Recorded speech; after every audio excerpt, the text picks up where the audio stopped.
Hello, I'm Emily, and today I'm going to be walking you through the different steps of kidney filtration. Here is an overview of what this will look like. This whole thing is the nephron, which is the functional unit of the kidney. We will begin in the proximal convoluted tubule, and this basket with the different ions and compounds will represent our filtrate moving through. So we have our proximal convoluted tubule, which will then lead into our descending loop of Henle, which will go around, back up the ascending loop of Henle into the distal convoluted tubule. Then it will go around, come down the collecting duct. Eventually, it will lead in to the ureter, then into the bladder, and finally out the urethra. Let's see it.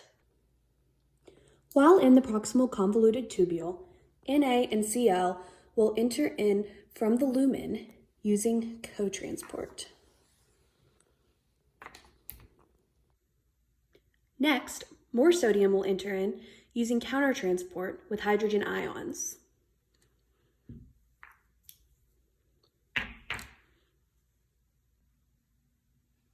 Sodium then wants to enter into the interstitial fluid.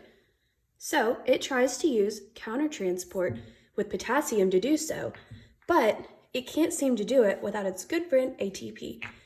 ATP comes in, helps them along, and then ATP reduces into ADP plus an inorganic phosphate.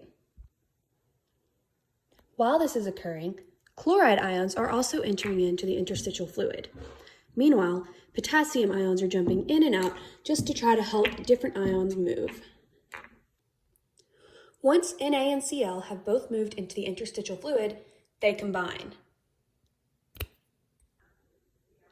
They have now made NaCl, which increases the osmolality inside the interstitial fluid, thus making water want to enter from the lumen into the interstitial fluid in order to balance things out. As this water moved into the interstitial fluid, this is called reabsorption. It is now time to enter into the descending loop of Henle. As we do so, water is reabsorbed out of the filtrate into the interstitial fluid. This makes the concentration of the solute really high. We will now move from the descending loop of Henle around to the ascending loop of Henle.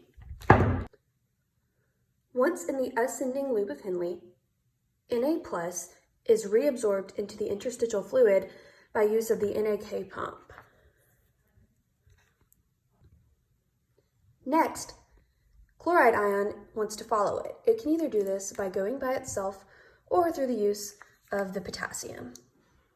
Either way, potassium stays right here in the middle because it's not either in the interstitial fluid or in the filtrate.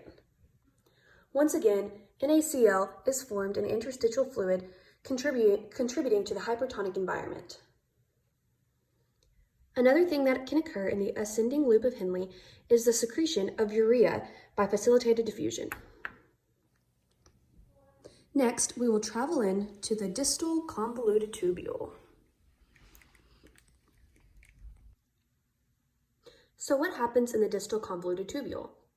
Let's say you have an excess of potassium. This can be reabsorbed here in the distal convoluted tubule. Additionally, you can see some reabsorption of urea here. It is now time to enter in to the collecting duct. The collecting duct is really the last place that you can reabsorb your excess water or any potassium that is still left over. After all of this, what is still left in the filtrate? Drugs, hydrogen ions, and bicarbonate. Hydrogen ions and bicarbonate can be used to control the pH. All three of these things can be excreted at this point. Once excreted, these can travel down and enter into the ureter, and then go down and enter into our bladder. We can then expect our bladder, when ready, to drop these things off through the urethra as urine.